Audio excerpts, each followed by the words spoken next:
Hey guys, welcome back. This is part 2 of Amber Tuccaro. So we left off in part 1 with, in late August 2012, police releasing a phone call of Amber and an unidentified male.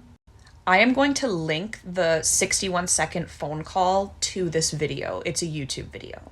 The entire phone call is about 17 minutes in length, but only 61 seconds of it was released to the public. Amber's brother was incarcerated at this time and called her, and all of the outgoing calls were recorded, thank God. In what we can hear from this phone call, Amber is obviously scared. She's asking this stranger that she's with where he's taking her, and that he better not be taking her anywhere she doesn't want to go. She knew in her gut something was wrong. This unidentified male can be heard telling her, like, we're going toward 50th Street, we're going into the city, don't worry. So police release this audio and they say, can anyone identify this voice? By some happenstance, 4 days after police release this audio, horseback riders in Leduc, Alberta come across human remains, and they are later positively identified as Amber Tuccaro. Leduc, Alberta is only about 15 minutes away from Nisku and in the opposite direction of Edmonton, Alberta.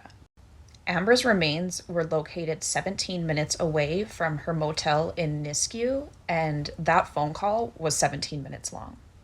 3 separate women came forward and identified the voice in this phone call, and coincidentally, all 3 of these women said the same name. All 3 of these women identified this voice as Pat Carson, a well-known sex offender in Alberta. This guy's rap sheet is like 3 kilometers long, and all 3 of these women were not connected. They all separately identified this voice as Pat Carson. Police looked into it, found no link between this guy and Amber, and did not make him a person of interest. I wasn't there or anything, but I just have this feeling they didn't try very hard.